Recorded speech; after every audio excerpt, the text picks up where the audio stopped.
Sitaram બધાઈને. જસતાબેન ready થઈ ગયા, ચા મૂકી દીધો પાછો બીજી વખત. અને બા હજી હુતા છે ને ત્યાં સુધી શાંતિ છે.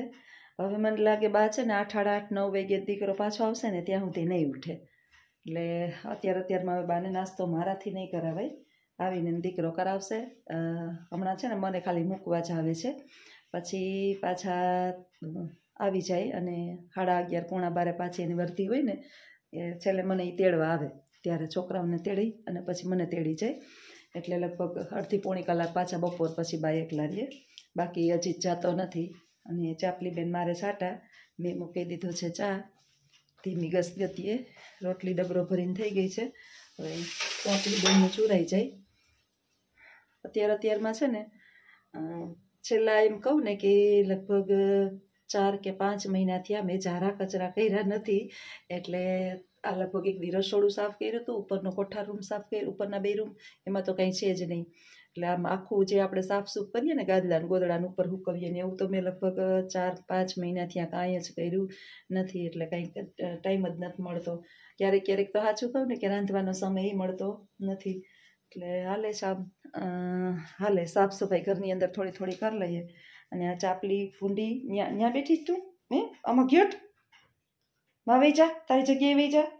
બાની બાજુમાં ગરીને બાનો બોડીગાર્ડ થઈને બેહે. એને પાથેણું છે નીચે પાથરી દઈએ.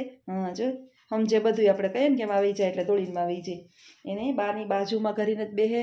પછી બા જે છે ને એવી તૈયાર છે અમારી ચાપલી કે બા આઘા પાછા થાય ને આમ બારડા પાસે જાય કે હવે તો 4 આમ ઢહેડતા જાય. ઊભા તો આપણે સેટી નથી એટલે ઊભા તો થવાની બીક જ નથી કે પડશે એમ. તોય દોડીને મારી પાસે હું જ્યાં હોય ને આવે કે બાઈ આવું કર્યું એમ. જારીએ કોક ખખડાવે ને તો પેલા ભહી લે અને પછી દોડીને મને કહેવા આવે કે કોક જારી આવ્યું. એવી હોશિયાર છે. આ ચાપલીને આપણે રોટલો દઈએ ને, કૂતરાને રોટલો દઈએ ને ક્યારે આપણે ભારે ન પડે. એ ખરેખર એનું જે ઋણ અદા કરી જ દઈએ. ચાણક્ય નીતિની અંદર જે છે ને ચાણક્ય, એણે એક સરસ મજાની નીતિ, ચાણક્ય નીતિ નામની એક બુક લખી છે. અને એની અંદર એણે સરસ લખ્યું કે દરેક પાસેથી જે છે ને જે પશુ પક્ષી પાસેથી ગુણ લેવાના કીધા છે. 20 ગુણ લેવાનું કીધું છે પશુ પક્ષીઓ પાસેથી. એની અંદર કોઈ માનવ પાસેથી એકય ગુણ લેવાનું નથી કીધું. કે સિંહ પાસેથી 1, બગલા પાસેથી 1, કૂતરા પાસેથી 6, ગધેડા પાસેથી 3, પછી કાગડા પાસેથી 5 અને કૂકડા પાસેથી 4, એમ કરી અને 20 ગુણ લેવાના. અને જે માણસ આ 20 ગુણ પોતાના જીવનની અંદર ઉતારે ને એ માણસનો કોઈ દિવસ પરાજય ના થાય, વિજય જ થાય. અને આ પદ્ય જે છે સરસ મજાનું, એની અંદર 8 જેટલા શ્લોક આપેલા છે.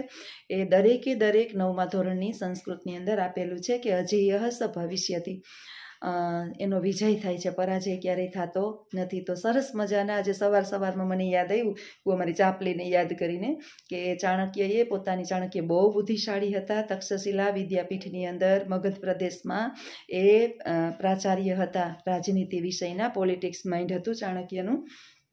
તો એણે એ 20 ગુણો આપ્યા છે. ચા મારો થાય ને એટલે ત્યાં પણ છે, ધીમી ગેસે રાખ્યો છે. તો એણે સિંહ પાસેથી 1 ગુણ લેવાનું કીધું કે કાંઈ પણ, સિંહ ભલે જંગલનો રાજા છે પણ એની પાસેથી 1 જ ગુણ લેવાનું. કયો ગુણ? તો કે કામ નાનું હોય કે મોટું હોય આપણી જાતે જ કરવાનું, તો જ તમને સફળતા મળે. તમે તમારી જાતે કામ કરો ને તો તમે એમાં સફળ થાવ. કોઈને ચીંધો ખો આપો તો ન થાવ. એ સિંહ પાસેથી લેવાનું કીધું. બગલા પાસેથી એવું ગુણ લેવાનું કીધું કે તમારી બધી ઇન્દ્રિયોને કાબૂમાં રાખી અને કોઈ પણ સ્થળ કે કોઈ પણ જગ્યાએ તમે કામ કરો ને તો તમને ચોક્કસ સફળતા મળે. પછી કૂતરા પાસેથી 6 ગુણ લેવાનું કીધું. એની અંદર મળેલું જ ખાવાનું, જટવાનું નહીં, થોડામાં સંતોષ રાખવાનો, તરત સૂઈ જવું, તરત જાગી જવું, કુંભકર્ણની નીંદર નહીં, પોતાના માલિકને હંમેશા વફાદાર રહેવું અને શૂરવીર બનવું. કૂતરું ભલે ખહડાઈ ગયેલું હોય પણ એ સામે વાર તો કરે જ, એ શૂરવીર છે. તો આ 6 ગુણો છે ને એ કૂતરા પાસેથી લેવાના. ગધેડા પાસેથી 3 ગુણો કીધા કે કોઈ પણ વિશ્રામ કર્યા વિના વજન ઉપાડવો. અવિશ્રામ વહેત ભારમ, એટલે વિશ્રામ કર્યા વિના વજન ઉપાડવો. શીતો ન ઉષ્ણમ ગણયતી નિંદયતી, ઠંડી કે ગરમીને ગણકારતા નથી. પછી સસંતોષ તથા ત્રીણી ગર્ભેત શિક્ષત, પેલું આપણે કહીએ ને કે હંમેશાને માટે સંતોષ રાખવો. આ 3 ગુણ ગધેડા પાસેથી લેવા. પછી આવ્યો છે કુકડો. તો કુકડા પાસેથી ગૂઢ ગ્રાહસ્થ્ય, ઉત્તમમાં ઉત્તમ જે છે ને, સોરી કાગડો, કાગડા પાસેથી છૂપું ગૃહસ્થ જીવન. આખા જગતની અંદર બધાય પતિ પત્નીઓ છે, પણ આખા જગને દેખાડવાનું નથી. અમુક તો કંઈક સિક્રેટ હોય જે આપણે જગ જાહેર કરવાનું નથી. નાની પેઢી ઉપર ખૂબ એની ખરાબ અસર પડે. આપણે જે જાહેરમાં ખરાબ વર્તન કરીએ છીએ, બીભત્સ વર્તન, પતિ પત્નીઓ જે નવા કંઈક પણ માણસને એની ખરાબ અસર થાય. અત્યારે તો વિડીયા એવા ખરાબ આવે છે. આ માણસનું માનસ પટલ નાના બાળકોનું બગડે છે ને, એનું બીજું કાંઈ કારણ નથી. એટલે કાગડા પાસેથી આપણે છૂપું ગૃહસ્થ જીવન શીખવાનું છે. બીજો ગુણ છે એની ચતુરાઈ. કાગડો બહુ ચતુર છે. આપણે પણ ચતુર જગતની અંદર વ્યવસ્થિત રહેવું હોય તો કાગડા જેવું બનવાનું. ચતુરાઈ. પછી પ્રમાદ ન કરવો, આળસ ન કરવી, પ્રમાદય ન કરવું અને જીવનમાં આળસય ન કરવી.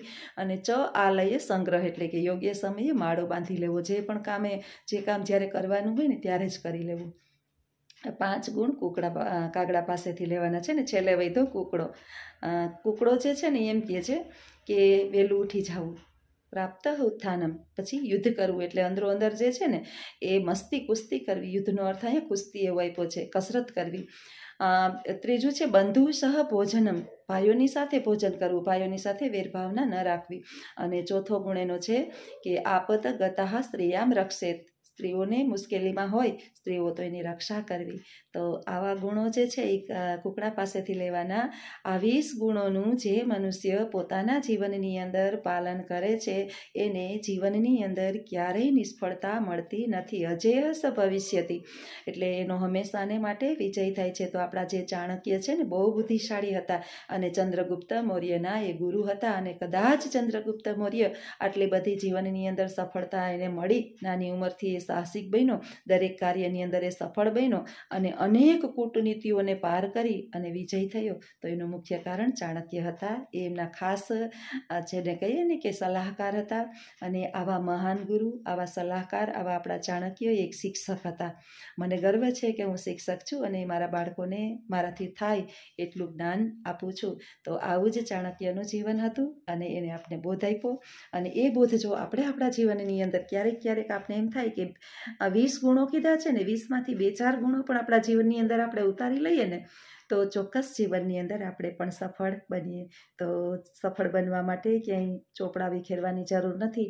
આપણી આસપાસ રહેલા દરેક પશુ પક્ષીઓ આપણને કંઈક ને કંઈક ગુણો આપે જ છે.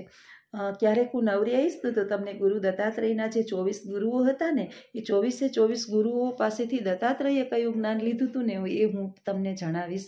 કારણ કે ઘણા પુસ્તકો વાંચેલા છે મેં અને ઘણું ક્યાંક ને ક્યાંક વાંચેલું છે. તો જીવનમાં જાણવા જેવું તો આપણી પાસે ઘણું જ છે. સમય મળશે ત્યારે આપણે એ પણ વાત કરશું. તો આજે મેં તમને ચાણક્યના આ 20 ગુણોને જણાવ્યા જે પશુ પક્ષીઓ પાસેથી લેવાના છે. અને મને એ અત્યારમાં યાદ આવી ગયું મારી ચાપલીને જોઈને કે કૂતરા પાસે બહુ વફાદાર હોય કૂતરા. એક બટકું રોટલો આપો ને છતાં એ એની વફાદારી ન છોડે, એના માલિકને ન ભૂલે, એની સાથે બેવફાઈ ન કરે. અને મનુષ્યનું તમે ગમે એટલું રાખો છતાં એ તમારા સમય આવે ને ત્યારે તમારા નાક ઉપર બટકું ભરે, તમારી ઇજ્જતની ધજિયા ઉડાડે. તમારા પોતાના છે ને પોતાના જ તમારી ઇજ્જતની ધજિયા ઉડાડે અને તમારા સમાજની અંદર તમારા નાક ઉપર બટકું ભરે. એટલે હું તો એમ કહું છું 100 વાતની એક વાત, માણસને ખવડાવવું ને એના કરતાં પશુ પક્ષીઓને દેવું અને એનું ધ્યાન રાખવું ને એ ઉત્તમ છે. ભગવાન ભોળાનાથને કદાચ એટલે જ પશુઓ અઢળક પ્રિય હતા. તો આવા જ મારા વિચારો સાથે મારા વિડીયાઓ જોતા રહેજો. જો મારા વિડીયા ગમે તો લાઇક, શેર અને સબસ્ક્રાઈબ કરજો. ચોક્કસ કમેન્ટ બોક્સમાં જણાવજો. આવજો. સીતારામ. હવે મારે નાસ્તો કરવાનો ટાઈમ થઈ ગયો છે, મોડું થાય, ઘણો બધો સમય લઈ લીધો છે આજે. તો આવજો. સીતારામ. સીતારામ બધાયને. વહેલી સવારના વાગી ગયા છે 4:15 અને ઉઠી ગઈ છું. આજે થોડીક વહેલી ઉઠી, નહીંતર 4:30 પોણા 5 થઈ ગઈ. એક આજે બરાબર નીંદર ઉડી ગઈ. બા ખંઠેર કરતા હતા. ઉઠીને પ્રકરણ મારે તો કાંઈ બીજું જોવાનું જ ન હોય, વિચારવાનું જ ન હોય. ધૂપ દીવા અગરબત્તી તો કંઈ થાય નહીં. બાઈએ કર્યો ચીપી એટલે સાફ કર્યું. આમ તો કયું નહીં ઉઠી છું, હુતી જ નથી. 3 વાગ્યાની એની વાત હતી. જરાક જોલું આવ્યું ને તો ફટાફટ ઉઠી ગઈ, મોડું થઈ જાય. અને ચા પાણી પીવાઈ ગયા, ફ્રેશ થઈ ગયા. અને હવે રોટલીનો લોટ બંધાઈ ગયો છે. અહીં મારે તો બધી ભેગું હોય ને, કૂતરાઓની ને ગાયોની ને માણસની ને બધાય ભેગા રોટલી ખાઈ. ચા પાણી થઈ ગયા છે, નાસ્તો બનાવવાનું બાકી છે. તો વિચાર્યું કે વિડીયો બનાવતી અને રોટલી કરી લઉં, બે કામ થઈ જાય યારે, ઘરી સ્મરણ થઈ જાય, યુટ્યુબ ફેમિલી યારે વાતય થઈ જાય અને વિડીયો પણ બની જાય. જિંદગી કે છે ને જિંદગી. જ્યોત્સનાબેન તમારા વિચાર બહુ સારા છે. જ્યોત્સનાબેનના વિચાર સારા નથી પણ જ્યોત્સનાબેનના અનુભવ છે. આ કાલે છે ને આજે રસોઈ કરવાનો ટાઈમ નહોતો મળ્યો, રવિવાર હતો, સાફ સફાઈ અભિયાન થયું હતું. તો પાઉંભાજી મગાવી હતી. બાની પાઉંભાજી ભાવે, બહુ ન ખવડાવીએ, થોડીક 2-3 બ્રેડ ગરમ કરી દો એટલે હાલે. તો 2-3 પડીશ તો હવે ગાયને દઈ દો. બ્રેડ છે ને એ બે ટાઈમ બ્રેડ ન ખવાય, એક જ ટાઈમ બ્રેડ ખવાય, નહીંતર પછી પેટમાં થાય ગડબડ ને લોચા અને પેટ બગડે. હવે રસોઈ કરું, રોટલી કરવાની બાકી છે હજી. ચૂલો આમનું છે ને પહેલાં ગોળણાને બધું તૈયાર કરી લેવાય એટલે આપણે પાછળ ન રહી જાય. તો ઘણા બધા કહેતા હોય કે જ્યોત્સનાબેન તમારા વિચારો બહુ સારા છે, એમાં સ્વભાવ ઠંડો છે, કામ કરતા જાઓ, બાને રાખતા જાઓ, નોકરી કરતા જાઓ, ઘરનું પૂરું કરતા જાઓ, છતાંય હસતે મોઢે આ દુનિયાની અંદર જે છે ને વિચારો બધાયના સારા જ છે. પણ ક્યારેક ઓલા કહે ને કે રાહુ ને કેતુ ને મંગળ ને મગજની અંદર ઘરી જાય ને એટલે બાયું થઈ જાય કોપાઈમાન અને મહાકાળીનું સ્વરૂપ ધારણ કરે. કરતા ક્યારેક જે છે ને ડંખ મારે, ડંખ બીજા. એટલે આપણે કોઈ દિવસ ચંડી થવું ન હોય, કોઈને સામો જવાબ દેવો ન હોય, પણ માણસ છે ને માણસ એ કોઈની ફિલિંગને સમજતું જ નથી કે કઈ રીતે માણસ આ એડજસ્ટમેન્ટ કરતું હોય છે. બસ બે વાત કરીએ એટલે વાત થઈ પૂરી. આમ કરાય ને આમ કરાય, પણ ખરેખર છે ને જે કરતા હોય ને કાયમને માટે એને ખબર હોય કે હસતા મોઢે, ટેન્શન લીધા વિના, કોઈને જણાવ્યા વિના એકને એક માણસ છે એ ખાલી નોકરી કરતું હોય ને એને ખબર હોય કે કેટલું કંટાળે નોકરીથી. અત્યારે પ્રાઇવેટ નોકરીથી માણસ કેટલું કંટાળ્યું છે, મજબૂરી છે એટલે નોકરી કરવી પડે. હજી 2 છોકરા ભેગા થાય, નોકરી મૂકી દઉં તો હમણાં છોકરા ઉપર ભારણ આવી જાય અને હજી છોકરા માંડ સેટ થયા છે. ધણીની કમાણી ખાતા હોય ને, જે ધણીની કમાણી પડારા એ જ કરતા હોય કે બેઠા આમ છે ને તેમ છે ને આંગળી ચીંધીને કામ કરાવતા હોય બીજા પાસે. પોતે ખુદે કર્યું હોય ને એને ખબર પડે કે કેમ કામ એ કરવું, ઘરે હલાવવું. મેં જોયું જ વિચાર્યું કે સવારમાં પોરમાં ટિફિનું લઈ અને કડિયા કામે વહી જાય. એની પાસે ટાઈમ જ ના મળે, એ લોકોને ટાઈમ જ ના મળે કોઈની ગપસપ કરવાનો, કોઈને સલાહ સૂચન કરવાનો કે કોઈની ફોન કરીને જણાવવાનું કે આમ છે ને ફલાણું છે ને ઠીકડું છે. આવા લોકો જે છે ને નવરી બજાર હોય ને આખો દિવસ, એને બીજાની જિંદગીની અંદર બહુ પતાળી ધમવાની મજા આવે. આમ કર્યું. એટલે હવે સ્વીકારી લેવાનું કે દુનિયા ગમે એમ કરે, આપણે આપણા કામથી મતલબ રાખવાનો, કોઈ સાંભળવાનું નહીં. ગાંધીજીનો વાંદરો, ગાંધીજીના 3 વાંદરા હતા ને, બુરા મત સુનેંગે, બુરા મત કહો ને બુરા મત બોલો. એમાં આપણે કાંઈ સાંભળવાનું નહીં, જોવાનું નહીં અને બોલવાનું નહીં. જેને જેમ વિચારવું હોય એમ વિચારે, જેને જેમ કરવું હોય એમ કરે, આપણે કાંઈ લેવા દેવા નહીં. એટલે જિંદગી આવી જ છે બધાયની મિત્રો. ઘણાય પ્રેમથી કરે છે અને ઘણાય રાયડું નાખીને કરે. એટલે મેં સ્વીકારી લીધું કે આપણું કામ છે આપણે પ્રેમથી જ કરવાનું, કોઈનું કામ નથી. હું કોઈને કમાઈને નથી દેતી, મારા ઘર માટે જ કરું છું, મારા પરિવાર માટે જ કરું છું. ભગવાને મહેરબાની કરી દીધી છે મારા 2 સંતાનોને. કદાચ આ બાના જ પુણ્યનું ફળ હશે. નહીંતર એક રિક્ષાવાળાનો છોકરો જે છે એ અહીં સુધી છોકરા પહોંચી જાય એ ધૈર્યું ન હોય. નોકરી કરતા હોય ને એને તો ફી ભરવાની ટેવડ હોય અને બધી ટેવડ હોય. આ તો બધું આમાંથી કરવું એટલે બહુ અઘરું. ભગવાનને દયા છે. ખરાબ સમય વયો ગયો, આ સમય વયો જાહે અને બધું વયું જાહે. આપણી વાણી છે ને, વાણીને વ્યવહારી કાયમી માટે ટકી રહે. એટલે ઘણી વખત હું તમને કહેતી હોય કે કાંઈ પણ બોલીએ ને કોઈ પણ કોઈને કહીએ ને એ બહુ વિચારીને એના માટે શબ્દો કાઢવા. કારણ કે માણસ બધું ભૂલી શકે પણ કોઈએ આપણા માટે વિચારેલા ને 2 બોલેલા શબ્દો છે ને એ કોઈ ભૂલી શકતું નથી. એટલે કોઈને કાંઈ કહેતા પહેલાં અને કોઈના વિશે કાંઈ ધારણા બનાવી લેતા પહેલાં છે ને 100 વખત વિચારાય. આવી જિંદગી છે. સહાય કરીએ ને બની શકે ને તો સહાય કરાય. બહુ અઘરું છે. એક દિવસ જે છે તમે ખાલી નાનું બાળક જે છે એને ઝાડા થઈ ગયા હોય તો આપણે કંટાળી જઈએ. તો છેલ્લા 15 વર્ષથી આ માણસ જે સ્ટ્રગલ કરતું હોય એની લાઈફની અંદર કેવું પોકાલ આવ્યો હોય આપને જ ખબર હોય, જે કરતા હોય એને જ. એટલે મને તો ઘણા કહે છે બેન ખરેખર તમે કરો છો એ સારું છે, કરવું જ પડે, મારું જ છે એટલે મારે જ કરવાનું છે, બીજા કોઈ કરે જિંદગી આવી જ છે. તો હાલો હવે વિડીયાની અંદર આગળ બન્યા રહેજો, આગળ મળશું આપણે. આપણી થોડીક વાત પૂરી થઈ પછી આગળના વિડીયોમાં મારે રોટલીની તર પાછળ રહી જઈશ. બે કામ ભેગા કરવાના છે, ટાઈમ મળતો નથી. બા ઉઠે એટલે તો પછી વિડીયો બનતો જ નથી હવે બહાર.